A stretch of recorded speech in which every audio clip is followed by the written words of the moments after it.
Quero dar boas-vindas também a você que está assistindo esse culto gravado e te convidar para que esteja aqui também na Igreja Apex conosco, Rua Caçaquera 437.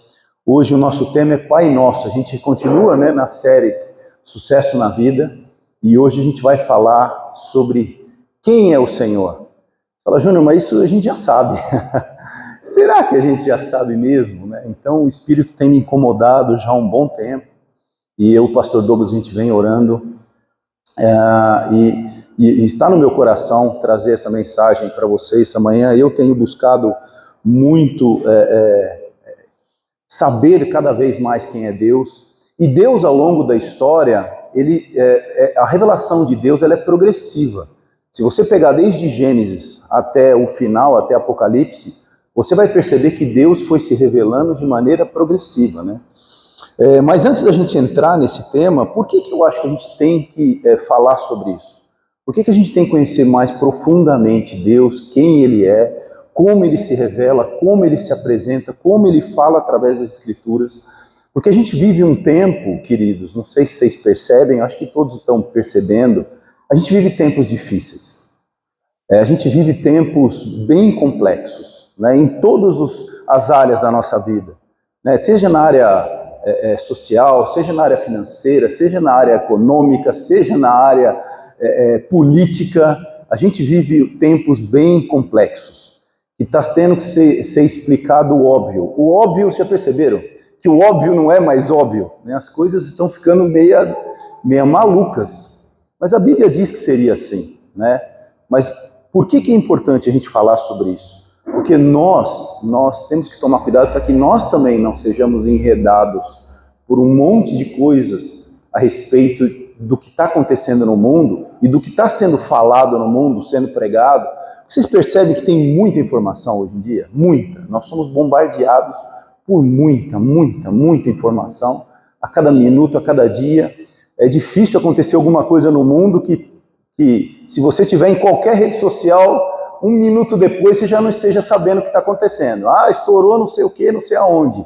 Um minuto depois, andando nas redes sociais, você já sabe que aquilo está acontecendo, Então eu peguei algumas das coisas que eu tenho visto na internet, que eu tenho visto pessoas falando, que a gente tem conversado com pessoas e tem trazido muito temor ao meu coração, porque as pessoas têm esquecido de quem é Deus e têm invertido e têm trocado e têm mudado muitas coisas que são valores básicos de que eu me lembro, quando era criança, eu ia lá para Cajubi, a terra natal do meu pai, meu avô nasceu e tudo, e era coisa assim, naquela época existia, mesmo as pessoas que não conheciam profundamente Deus, mas existia um certo respeito que imperava, existia um certo temor. As pessoas, por exemplo, antes passavam perto de uma igreja, nem que fosse uma igreja católica, ela fazia o sinal da cruz, ela tinha reverência. Hoje em dia a gente tem gente fazendo doideira dentro de igreja na Europa, entrando vestido de qualquer maneira, jogando coisas em tantos lugares, a gente fala, meu Deus do céu, o que está acontecendo? Mas isso tem tomado proporções, mas não só em relação às questões do mundo. Dentro da igreja também, pessoas que deveriam estar pregando a verdade, hoje, estão pregando coisas que não são mais bíblicas, que deixaram. Sabe aquela coisa que parece, mas não é? Esse é o mais perigoso. A gente vive uma era hoje que, segundo estudiosos, segundo algumas coisas que a gente tem lido, chama-se relativismo cultural. Quem sabe o que é relativismo cultural? Alguém sabe? Tudo é relativo. Não existem mais verdades absolutas. E quando tudo é relativo, não existe mais verdades absolutas, a minha verdade, ela pode ser maior que a sua verdade. E que cada um tem a sua verdade. Num mundo onde cada um tem a sua verdade, não existe mais verdades absolutas, o que a gente começa a ter? Caos. E é justamente o que a gente começa a perceber no mundo. Caos moral, caos social, caos de tudo que é jeito. A França lá, eles estão se quebrando inteiro, a gente viu aí nos jornais, Tanta coisa tem acontecido. E o relativismo cultural, com relação aos valores cristãos, olha o que eles dizem, Como tudo é relativo, os valores cristãos, eles dizem o seguinte: é uma construção social e patriarcal E por isso, por ser uma construção social e patriarcal, ela é relativa. Quer dizer, não é bem assim. Deus não é tão ruim assim, Deus não é tão justo assim, Deus não é tão bom assim, Deus não é tão amor assim. Deus, sabe, tudo é relativo. O que importa é o meu ponto de vista. O que importa é a minha interpretação. O que importa é como eu acredito ou como eu deixo de acreditar, ou como o meu grupo acredita ou como o meu grupo deixa de acreditar. E isso tem se alastrado, né? Ninguém teria direito a emitir juízo de valores sobre essas práticas e classificá-las como imorais e amorais, certas e erradas. Então, hoje ninguém mais tem direito de ficar emitindo juízo. Se você fala, por exemplo, a gente tem visto, vocês têm acompanhado aí o que tem acontecido com o André Valadão nas redes sociais? Quem tem acompanhado? Ele pregou sobre pecado, no mês do orgulho. O que aconteceu? O cara está sendo bombardeado por todos os lados. Por quê? Porque você não tem mais direito de emitir juízo de valor. Se tudo é relativo, você não pode mais pregar aquilo que me traz gatilhos, aquilo que eu fico chateado. Eu só quero ouvir aquilo que me dá prazer, aquilo que massageia o meu ego. E a gente está vivendo um tempo assim, que as pessoas só querem ouvir coisas que ou me traz prosperidade, ou me traz saúde, ou me massageia o meu ego. Fala o que você quer ouvir. Se você está pregando coisas que eu não quero ouvir, o que eu vou fazer? Eu vou me reunir com pessoas que vão falar o que eu quero ouvir, né? Um dos pensadores sobre esse tema, e foi um dos caras que cunhou, né, essa questão do relativismo cultural, foi tal de Oswald Spengler, 1936. Ele diz assim, que toda cultura tem seu próprio critério, no qual começa e termina a sua validade. Não existe uma moral universal. E não existe de nenhuma natureza. O texto de Romanos que a gente acabou de ler, o que diz? Que na própria natureza a gente consegue enxergar quem é o Senhor. E é por isso que todos os homens se tornam inesculpáveis, como diz as Escrituras, né?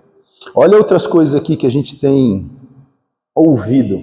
Não sei se vocês têm ouvido, mas eu tenho ouvido esses dias. Vê se você compartilha dessa mesma impressão que eu tenho.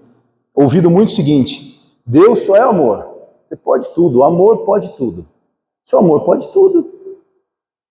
O importante é amar. Você ama? Ah, então tá bom. Não importa como. Você ama, não tá tudo em ordem. Deus existe para me servir e para dar uma vida feliz. Ah, Júnior, mas isso ninguém está falando assim. Não, mas está em muitas e muitas e muitas pregações por detrás dos panos. O espírito é esse. E a sensação é que Deus nos criou e que agora Ele está aqui só para nos servir. Só para que você seja feliz. Querido, eu tenho uma péssima notícia para você essa manhã. Você não foi criado para ser feliz. Ah, Júnior, mas é tudo o que eu busco, então. Você não foi criado com o propósito de ser feliz. Você foi criado com o propósito de andar e de conhecer a Deus. Lógico que andando e conhecendo a Deus, não tem nem explicação para o que você vai sentir. Não é nem essa felicidade. Que a gente tem conceito ainda de felicidade humana. Mas não estamos mais falando de felicidade humana. Nós estamos falando de uma felicidade, uma paz que só o Senhor pode dar, né? Então você não foi criado para ser feliz, como o pastor Douglas tem pregado, né? Conforme o sucesso desse mundo, conforme o mundo diz para você o que é felicidade. Amém? Outra coisa, o que importa não é a verdade, não são mais os fatos. O que importa é criar a narrativa correta. Vocês têm percebido isso? Isso tem se promovido no nosso mundo de um jeito assustador. Quer dizer, não importa se tem um fato acontecido ou não. O importa é que não importa se você tem alguma coisa que é comprovada. Se você criar narrativas, se você pega e conta aquilo várias vezes, o que acontece? Aquilo se torna verdade. E as pessoas abraçam isso. Ah, mas não foi bem assim. Ah, mas não era bem assim. Mas será que isso é realmente assim? E as narrativas vão sendo criadas, elas vão tomando corpo, a um ponto que chega ao momento, como a gente está vivendo hoje, que você já não sabe o que é certo e o que é errado. Pensa bem, quando vamos falar, por exemplo, sobre política, um exemplo, uma lei que pode ser, está sendo votada lá, alguém levou uma lei para o Congresso, vai ser votada. Se você começar a ouvir pessoas de um lado ou do outro falando sobre essa lei, você para e fala, tá, mas onde está a verdade nisso? Cada um conta de um jeito, cada um conta uma história. Você não consegue, é difícil hoje você chegar a um fato. Você tem que pesquisar muito, você tem que ir muito atrás. Porque tem tanta narrativa, tem tanta historinha sendo contada, e as pessoas estão atrás de narrativas, né? Outra coisa, as pessoas hoje, elas se identificam com aquilo que elas quiserem. Uma criança de 8 anos, ela não pode votar, ela não pode dirigir, ela não pode beber, ela não pode se casar, ela não pode sair de casa sem os pais. Nada disso ela pode. Concorda? Se ela for tirar a carta, ela pode? Uma criança de 8 anos? Não. Pela legislação brasileira, não. Mas o que está acontecendo agora? O que eles estão querendo mudar a nossa percepção? Que uma criança de 8 anos, ela pode decidir o sexo, se ela quer trocar de sexo ou não. Não é louco isso? E a gente tem ouvido isso constantemente. Como é que pode? Eu olho e falo, meu Deus, como é que pode? Não é óbvio. Se ela não pode nem sair de casa sozinha, se ela não pode decidir. Aí na passeata que a gente teve, crianças trans existem, crianças... São pais que ficam colocando umas doideiras na cabeça dos filhos. Hoje uma criança de 8 anos, o que ela tem de conhecimento, de maturidade para decidir alguma coisa ou não? Pode perceber, o time de futebol que o pai torce, geralmente é o time de futebol que a criança torce. Se o pai gosta de uma coisa ou não, é geralmente o que a criança gosta. Não tem jeito, a criança está sendo moldada. Nós somos seres influenciáveis. Nós fomos criados para viver em sociedade. Os filhos olham para o pai e copiam o pai. Nós nos espelhamos em pessoas, nós nos inspiramos em pessoas. Nós vivemos em sociedade. Por isso que Jesus veio para Ele andou com pessoas, ele não só pregou, você percebe? Ele não pôs 12 homens sentados numa cadeira e começou lá na sinagoga, prega. Ele falou, não, vem comigo, anda comigo. Vem ver como eu vivo. Vem ver como eu lido com as coisas do dia a dia. Vem ver como eu trato com as pessoas, né? Então Jesus fez isso, ele viveu com as pessoas. O modelo de vida dele passou. As pessoas começaram a copiar, aqueles 12 homens copiaram o modelo de vida dele, viver como ele vivia. Mas uma criança de 8 anos, 9 anos, 10 anos, hoje ela pode decidir. Na verdade, ela não pode. Quem está pondo essa narrativa no mundo são os homens, são pessoas, são pequenos grupos que querem... Amém? Outro dia, não sei se vocês viram isso aqui, também achei tão interessante. Eu falei, olha o ponto da doideira, da loucura que nós estamos chegando. Uma menina entrou numa loja, né, uma loja grande de eletrônicos, com o celular na mão filmando. E aí ela estava filmando, a vendedora correu porque estava várias placas que não podia filmar, porque tinha muita coisa de lançamento. E ela entrou lá filmando. E a vendedora veio, moça, por favor, aqui não pode filmar, por favor. E aí o rapaz vira e falou, não, é que ela se identifica como uma câmera. A coitada da vendedora olhou e falou, ela ficou travada assim.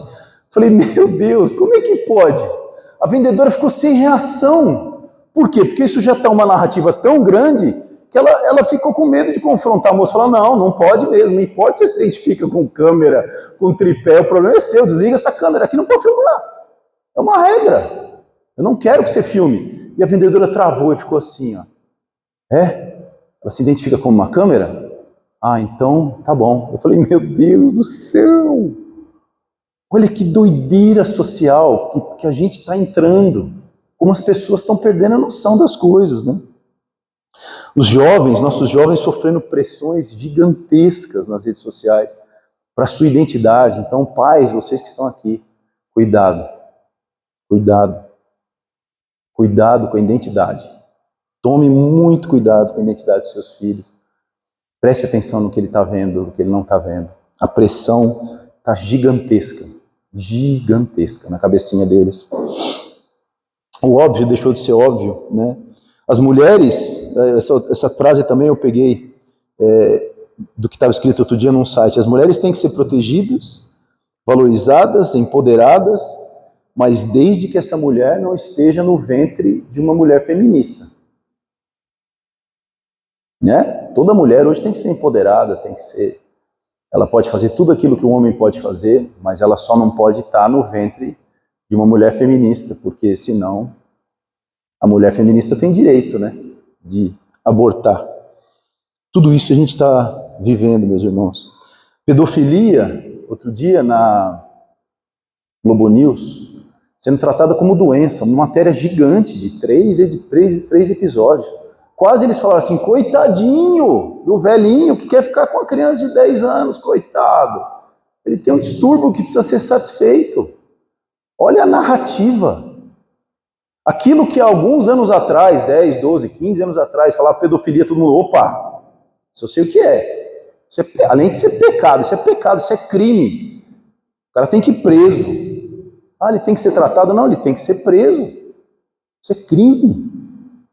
Isso é crime? Não. Está sendo diluído, sabe? Você vai diluindo, vai pondo matérias mostrando que eles são pessoas que têm alguns distúrbios, coitados, precisam ser tratados, precisam ser acompanhados por psicanalistas importantes. Ô Senhor. Muitas pregações do que eu tenho visto também, você pode perceber, principalmente de uma ala mais progressista, as pregações têm sido assim, não, Jesus falou uma coisa, Velho Testamento é outra coisa, Apóstolo Paulo é outra coisa.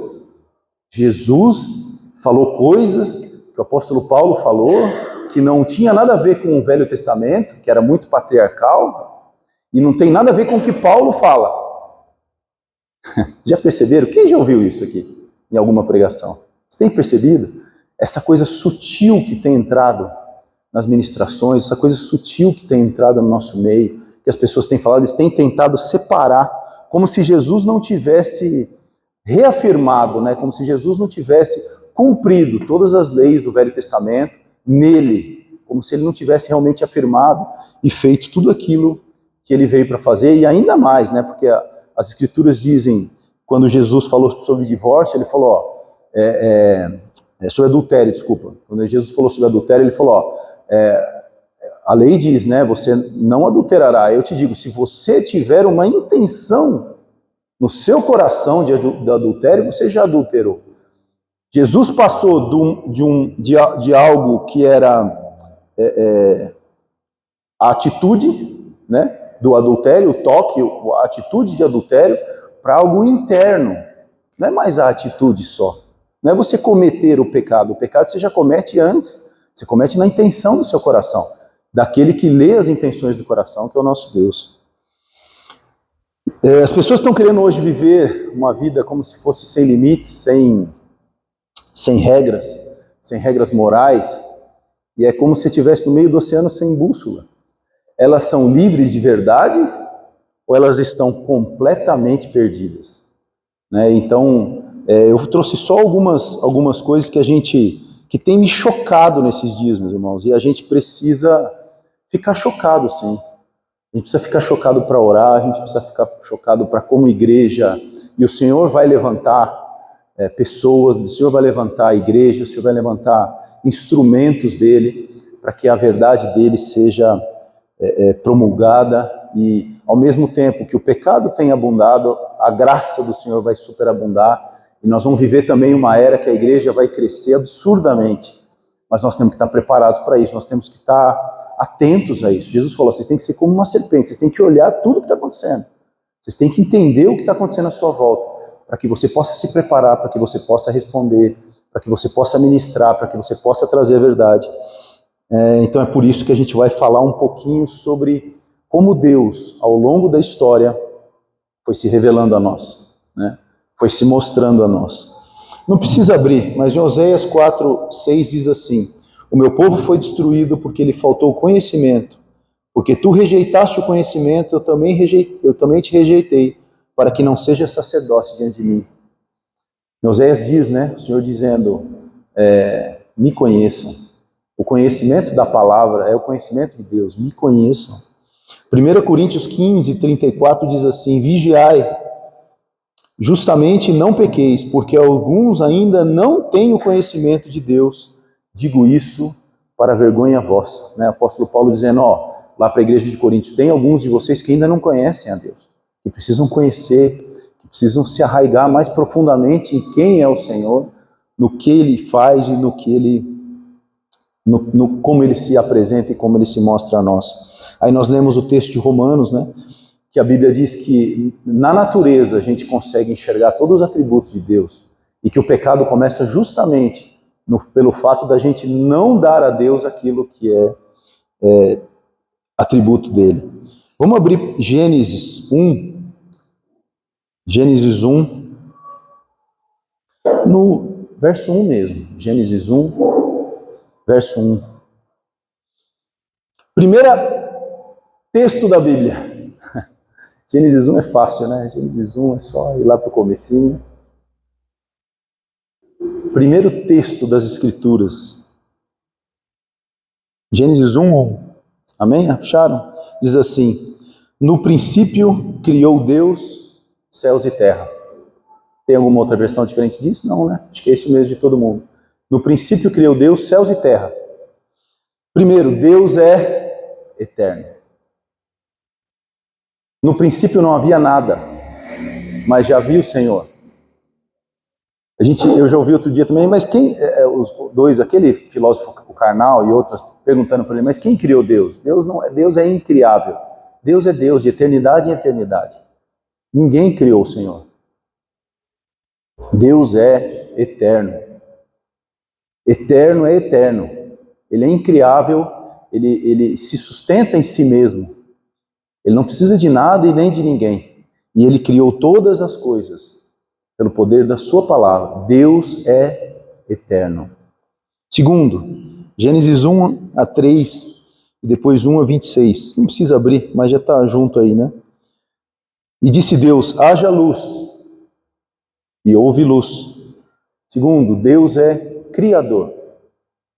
Deus é eterno. Deus é criador. Ele criou todas as coisas. E por ter criado todas as coisas são dele. Todas as coisas são dele. Se ele dá ou ele toma de volta, são dele. Ah, mas e o mal? Foi Deus que criou? Não. Deus não criou o mal, Deus permitiu o mal. Deus criou um anjo chamado Lúcifer. Esse Lúcifer achou-se iniquidade nele. E ele caiu, e Deus permite com que ele esteja fazendo tudo o que ele está fazendo até hoje. Mas um dia isso vai acabar. Tanto que em Apocalipse diz também, né, Deus é criador, mas Apocalipse diz que Deus criou o inferno. Como assim, Júnior? Você está doido? Como é que Deus cria um lugar desse? Deus criou o inferno. E ele diz que ele vai colocar Satanás e seus anjos naquele lugar que ele criou. É como se Deus falasse assim: bom, vocês não querem caminhar comigo? Vocês não querem ter comunhão comigo? Então eu vou criar um lugar para que vocês fiquem sem ter comunhão comigo. Só que um lugar onde não existe comunhão com Deus, como é que chama? A gente convencionou a chamar de inferno, porque a Bíblia chama de inferno. A Bíblia fala: o lugar onde a presença de Deus não está. Você vai numa casa onde não há a presença de Deus, qual é a sensação? Um inferno, de gente perdida. Então Deus criou todas as coisas, tudo, Júnior, tudo, do jeito que é. Deus criou os nossos corpos para serem do jeito que são. Deus criou homem e mulher, ponto. Não houve evolução de lá para cá, não tem. Deus criou, e Deus criou do jeito que criou. E se a gente for, né, a gente teve esses dias um pouquinho próximo da natureza, né? Lá em Gramado a gente fez alguns passeios, não sei quem já foi ali, tem uns canyons ali no Rio Grande do Sul, Itabezinho, Canyon Fortaleza. Gente, imagina assim, você está no meio de um canyon gigantesco, maravilhoso, você fala: Senhor Deus, que coisa extraordinária, né? A beleza com que Deus criou todas as coisas. Deus criou todas as coisas. 1:26 diz assim: façamos o homem conforme a nossa imagem e conforme a nossa semelhança. Nós somos o imago Dei, nós somos a imagem do Criador. Ele quis que fôssemos assim, ele nos criou assim, e ele nos deu a capacidade de criar, queridos. Nós temos capacidade de criar. Você cria a sua realidade. Você sabia disso? Vamos trazer para a prática aqui. Você cria a sua realidade. Daquilo que você tem fé. daquilo que você coloca na sua mente, no seu coração, vai se tornar na sua vida. Se você confessar, se você crer, vai se tornar na sua vida. Você é capaz de criar, somos co-criadores. Nós não criamos daquilo que não é nada. Isso nós não temos capacidade, né, de criar a partir do nada. Ah, Júnior, mas a gente cria os nossos pensamentos, as nossas sinapses. Sim, mas seu cérebro já foi criado, está aí na sua mente. Suas sinapses vão ser feitas aí, mas já tem algo que já foi criado. Nós não temos a capacidade de criar algo do nada. Deus, só o Senhor pode fazer isso, trazer a existência do nada. Mas nós também podemos criar, né? Essa igreja era um sonho de um pastor há 3 anos atrás. Nós estamos aqui hoje. Amém? Terceiro, Gênesis 1:26. Quando a Bíblia diz, né, façamos. Esse façamos é o primeiro sinal de um Deus triuno. Nosso Deus é eterno, criador e triuno. É um Deus que se revela de 3 maneiras. Eu ouvi essa expressão alguns anos atrás, eu acho muito interessante, né? Imagina você estar numa porta e alguém fala, Deus está lá do lado de lá. E aí você bate na porta, mas quem abre a porta você vai ver quem é, Jesus. O verbo de Deus, né? Então, quando Deus é espírito, mas Deus é uma pessoa em 3 pessoas, Pai, Filho e Espírito Santo. Por que é importante a gente saber isso? Porque estão querendo desvincular uma coisa da outra, a cada dia mais. Ou tirar a divindade de Cristo, ou colocar um Deus do Velho Testamento que não tinha nada a ver com Jesus, e isso é mentira. O Deus do Velho Testamento é Pai, é Filho e é Espírito. Sempre foi e sempre será. Porque não tem como você amar sozinho, percebe? Alguém se ama sozinho? Tem um ser que ele acha que ele pode fazer tudo sozinho. É o tal do Lúcifer que a gente acabou de dizer. Ele não compartilha a glória dele com ninguém, ele não compartilha o amor dele com ninguém. Porque ele não quis conviver com o Pai, com o Filho e com o Espírito Santo. Isso não interessou para ele. Colocarei o meu trono, Ezequiel diz, né? Colocarei o meu trono sobre o trono de Deus. É como se ele olhasse e falasse, não, essa família aí, esse relacionamento de vocês aí, isso eu não quero para mim. Eu quero poder, eu quero majestade, eu quero colocar meu trono acima do seu. Porque apesar do nosso Deus ser todo poderoso, é engraçado como ele também gosta de se revelar aos poucos, de se esconder. Você fala, Júnior, mas como assim? Vou dar um exemplo só para vocês. Jesus nasceu numa cidadezinha que é insignificante. Se ele não tivesse nascido lá, a gente nem sabia que essa cidade existiria nos nossos dias. Ele ficou quase 30 anos sem ninguém nem saber quem ele era, queridos. O Deus encarnado, 30 anos. Quantos e quantos anos Deus ficou quieto e não aparecia? Porque nosso Deus é assim, ele não quer colocar o trono dele acima de não sei o que, ele não tem essa pretensão. O negócio do Senhor é compartilhar. O negócio do Senhor, ele nos criou para compartilhar a vida dele conosco. Ele gosta de família, ele gosta de compartilhar, ele gosta de doar. Amém? Deus é triuno. Deus é triuno. Isaías 55:8 diz assim, porque os meus pensamentos não são os vossos pensamentos, nem os vossos caminhos são os meus caminhos. Deus é uma pessoa. Deus é uma pessoa. Deus tem vontades, Deus tem planos, Deus tem gosto. Deus tem caminhos. Ele é uma pessoa. Nós somos pessoa porque Ele é. E nós somos criados em mais semelhança dele. Nós temos vontades e temos gosto porque Ele é assim. E Ele colocou uma árvore da vida e a árvore do bem e do mal no jardim, porque como Ele tem vontades, Ele queria que nós exercêssemos também a nossa vontade de escolha, dessa mesma maneira. E Ele tem vontades, Ele tem desejos, Ele se agrada ou se desagrada de algo. Amém? Quinto, Êxodo 3, de 13 a 16. Também não precisa abrir, eu vou ler o texto para vocês aqui. Esse texto é quando ele se revela a primeira vez a um homem, dizendo qual era o nome dele. Então disse Moisés a Deus, eis que quando eu for aos filhos de Israel e lhes disser, o Deus de vossos pais me enviou a vós, e me disseram, qual é o seu nome? O que lhe direi? E disse Deus a Moisés, eu sou o que sou. Disse mais, assim dirá aos filhos de Israel, eu sou, me enviou a vós. E Deus disse mais a Moisés, assim dirá aos filhos de Israel, o Senhor Deus dos vossos pais, Deus de Abraão, Deus de Isaque, Deus de Jacó, me enviou a vós. Este é meu nome eternamente, este é meu memorial de geração em geração. Vai ajunto os anciões de Israel e diz-lhe, o Senhor Deus dos vossos pais, de Abraão, de Isaque e de Jacó, me apareceu, dizendo, certamente vos tenho visitado e visto o seu sofrimento. Deus não muda. Eu sou é eternidade. Deus não muda. Esse eu sou, ele é passado, presente e futuro. Quando Moisés ouviu eu sou, é que Deus era. Quando a gente está ouvindo hoje eu sou, nós estamos ouvindo a mesma voz lá do deserto. Porque ele é passado, presente. Deus não está no tempo, queridos. Deus criou o tempo. Algo criado não pode ter o Criador dentro dele, no mecanismo. Deus está fora do tempo, Deus controla o tempo. Coloca na tela pra gente aqui, Gui. Alguém já viu essa?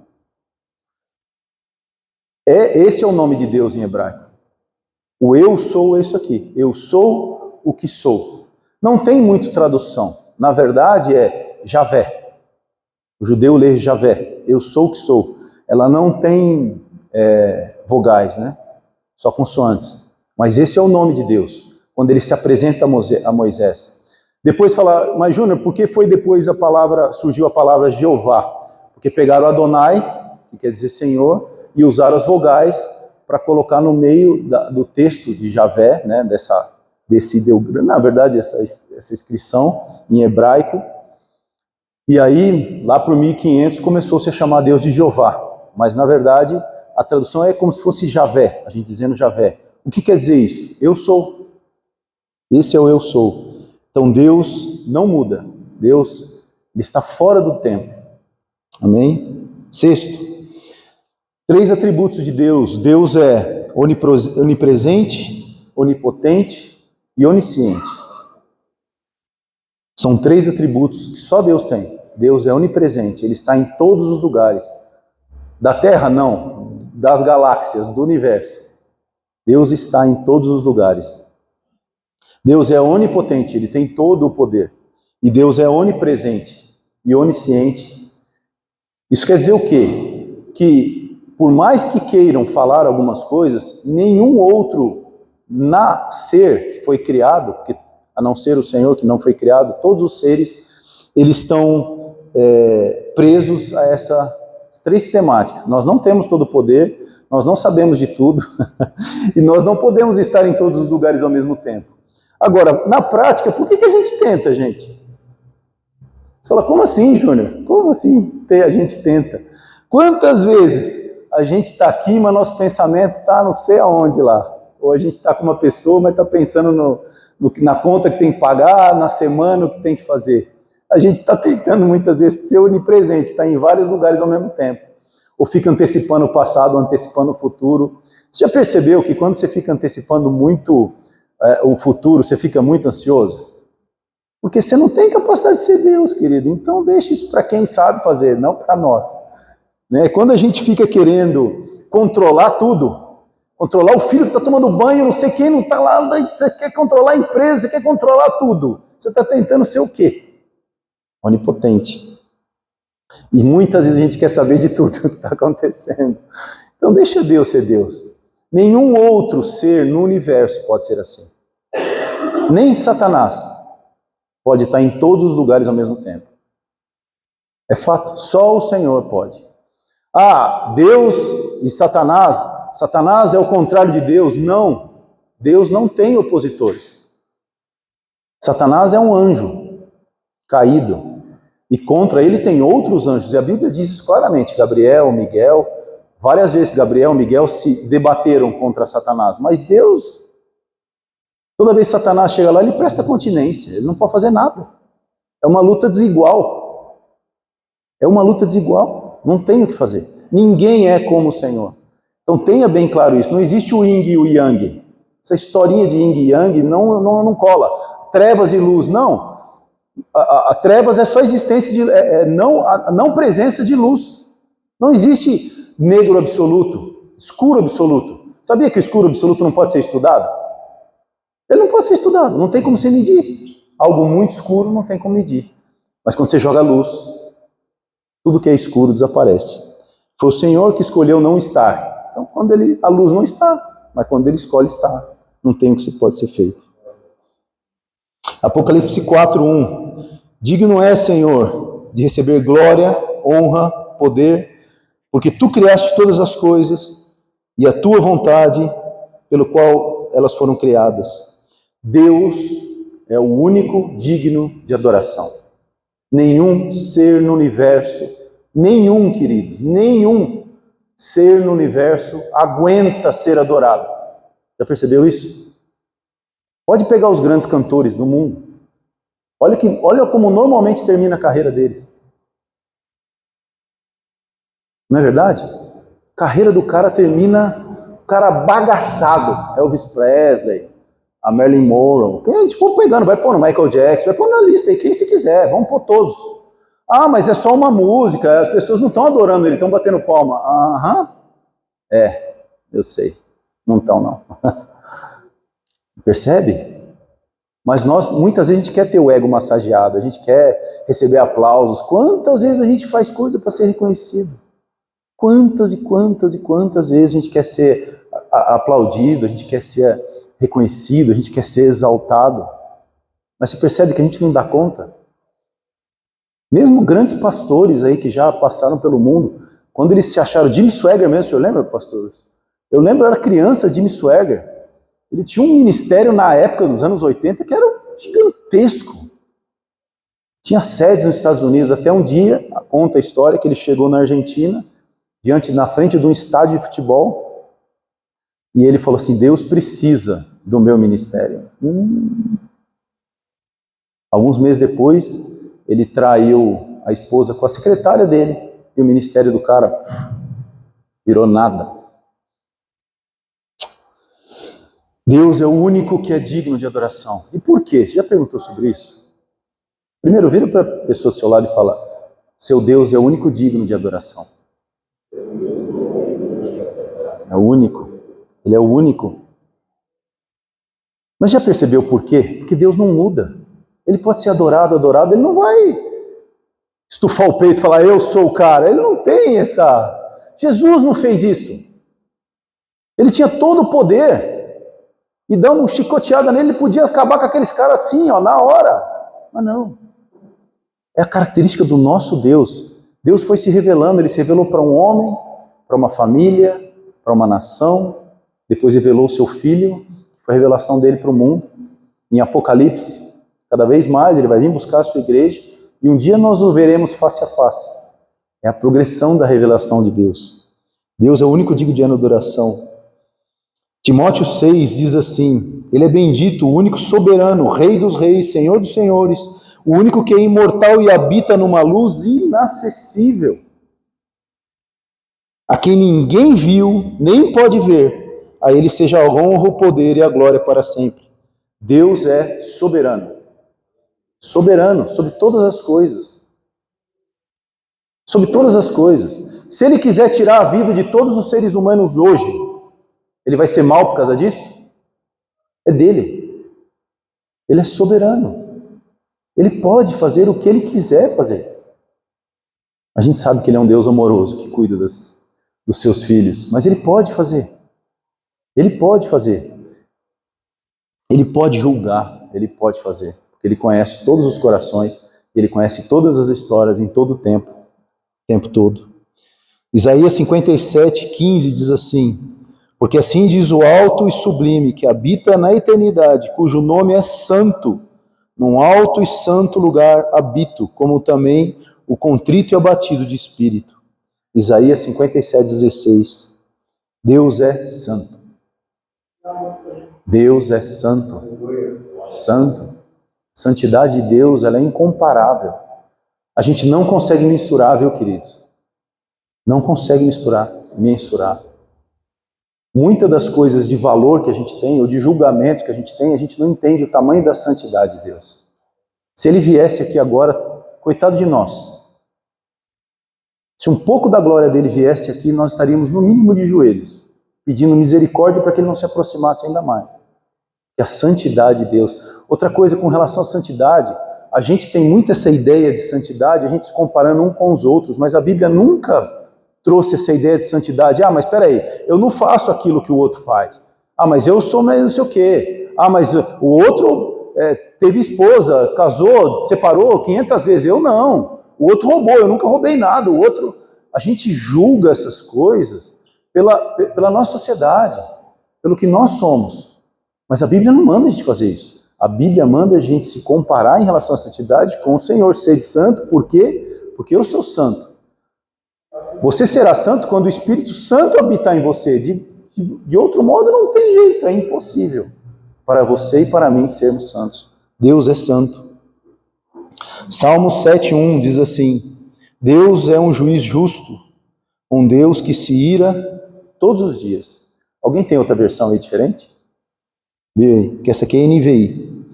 Tem algumas versões que diz que demonstra a cada dia seu extremo zelo. Se alguém tiver, a gente lê. Salmo 7:11. Salmo 7, versículo 11.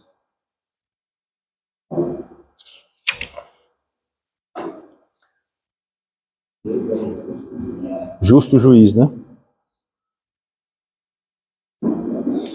Mas diz assim que Deus se ira todos os dias, na sua versão também?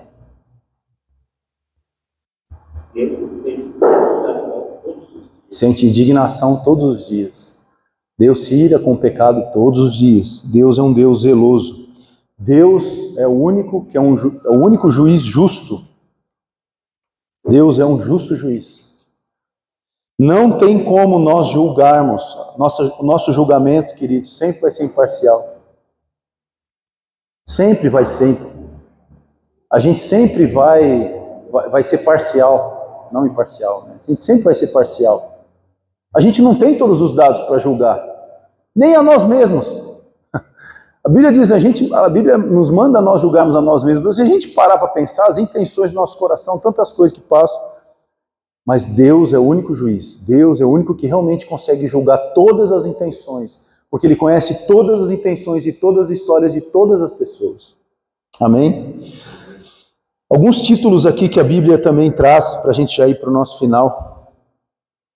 A Bíblia, quando aparece a palavra El, que é de Elohim, é o hebraico Deus. Então Deus se apresenta também como El Shaddai, Eu Elion, Eu Olam, Eu Roi, que quer dizer Deus que vê, Deus eterno, Deus altíssimo, Deus todo-poderoso.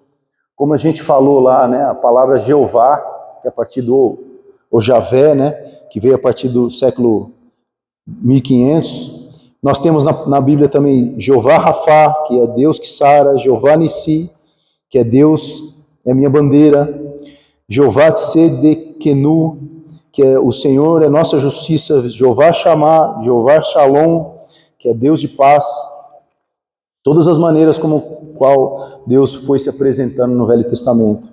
Adonai, ou Krios, que é Senhor. Então quando você vê um judeu falando Adonai é Senhor, muito dos textos das Escrituras, para não colocar Yahvé, né, Javé, eles colocam Adonai, que o judeu não escreve o nome de Deus, né, para que o nome de Deus não seja falado em vão. Theos também é nome de Deus em grego, que também aparece muito nas Escrituras, e alguns outros títulos que aparecem no Novo Testamento, no Velho Testamento. Senhor dos Exércitos, Deus zeloso, Deus de toda a terra, Deus de Israel, Deus de Abraão, Deus de Isaac, Deus de Jacó. É o mesmo Senhor, sempre e não muda. Agora eu quero convidar vocês a abrirem João, para a gente ir para o nosso final e podemos orar. João 1, vamos ler até o 14. Você lê para nós aí, irmão? João 1, até o 14.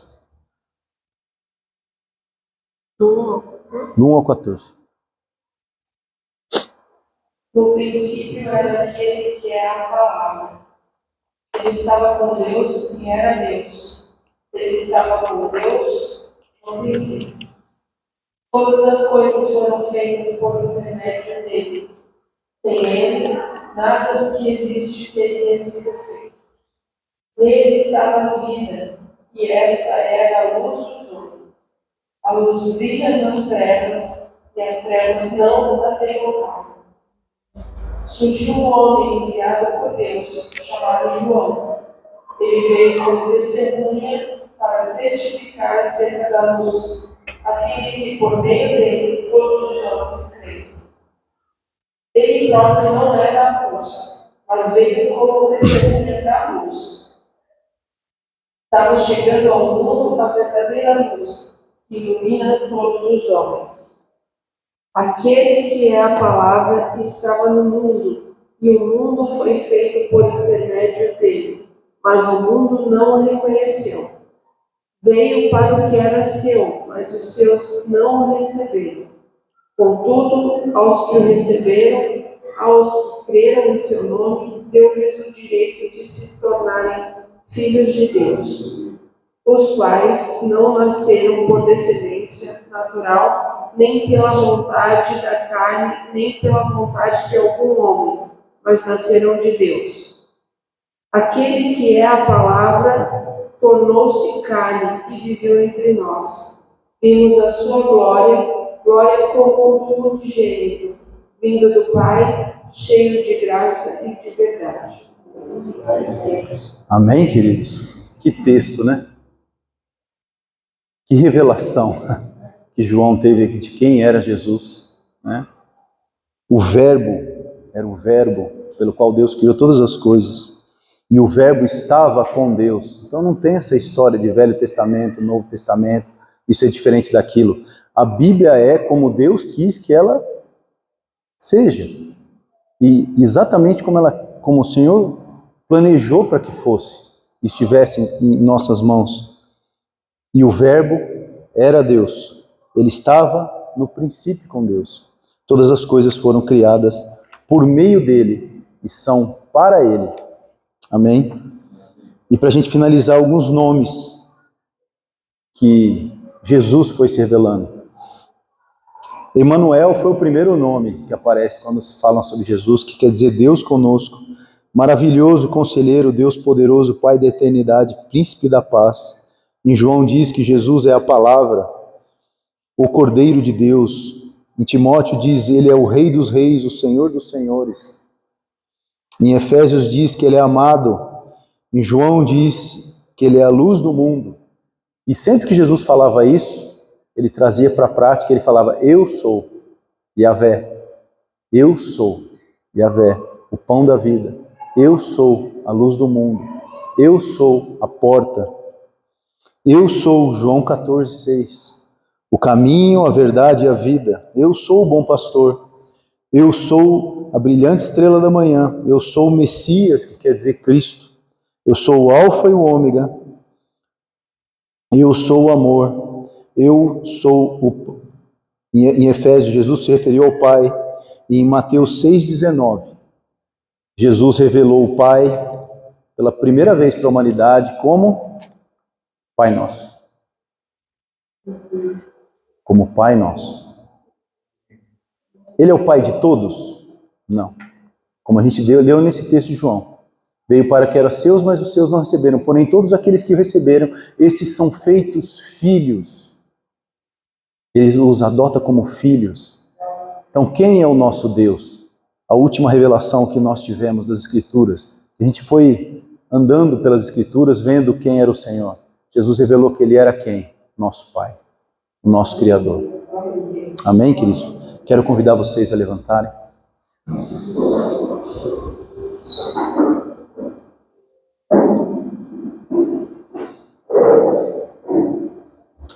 Obrigado a você que esteve aqui com a gente. Deus te abençoe. Quero te convidar para que esteja aqui conosco na Rua Caçaquera 437. Você será muito bem-vindo, porque essa aqui é a sua casa.